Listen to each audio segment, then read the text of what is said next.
प्रति वाक्य कहले अधे ओडिया अधे हिंदी तापर अधे इंग्लिश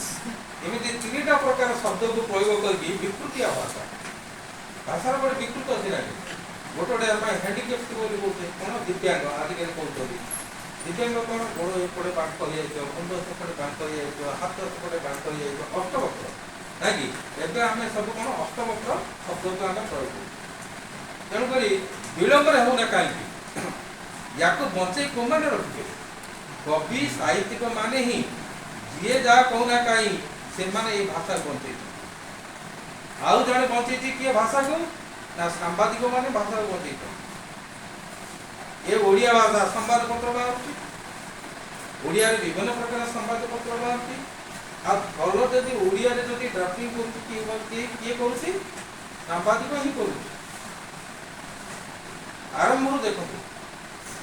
स्वतंत्र उत्कल प्रदेश गठन नवा पूर्व संवादपत्र आम बाहर से जो संवादपत्र देखिए सब ओडिया देखा गाँ गहले से जो मैंने संवादपत्र कौन संवाद अच्छे तेणु से बंदी कर ओडिया भाषा को आ कवि लेखक साहित्यिक उपन्यासक कार्तिक एम सब जो ओडिया भाषा को बचे रखे आज आम कहीं कौन आसपर किए ना आमर जो भाई उपस्थित अच्छा ये शिक्षक हेले द्वारा किसी बही प्रकाश पाई समय काढ़ी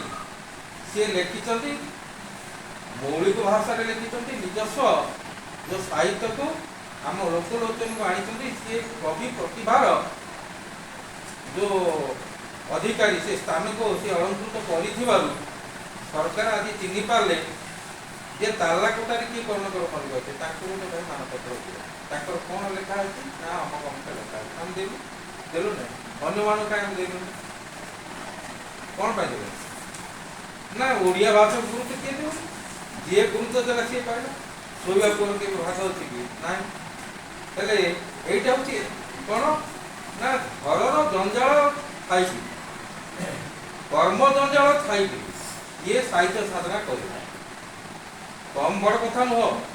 मुझे लिखुची कौन प्रकार काव्य कविता लिखुची से कौन कर प्रथम मो भरणी विरोध कर कौन है वर्ष कौन आजिकल तो सब मोबाइल है ना ये मोबाइल आम सब कविता आग कौन होता ना पेन आ कागज बुझे कि एवं टी आम टे सुविधा आम डायरेक्ट कौन कर मोबाइल कविता लिखुचु कि गल्प लिखुचु जहाँ भी लिखुचु मुझे कौन कथा जब चिंता कर लिखुवी ताल मो गणित कौन कर मोबाइल किसी चित्रपट किसी देखु मोबाइल मुझे कब्जा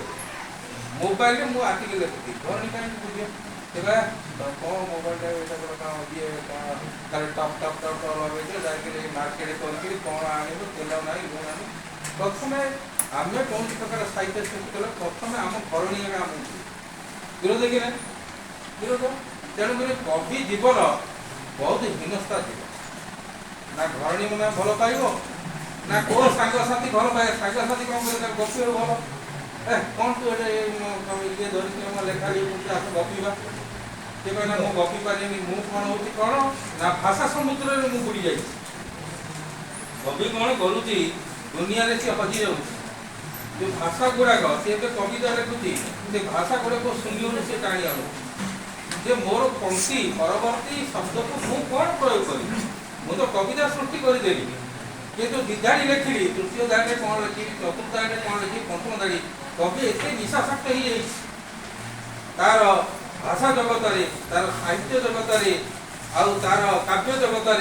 सी मग्न हो मग्न मानसिकतार सी पागल प्रकल्प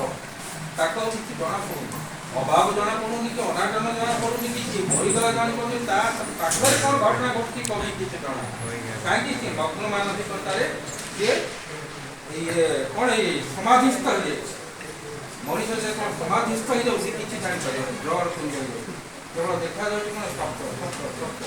बहुत शब्द आनिक प्रयोग करे आ मोर जो कविता को देखे सुंदर पढ़े ତେଣୁ ସେ ସୁନ୍ଦର ରାଜ୍ୟରେ ସେ ଯିବ।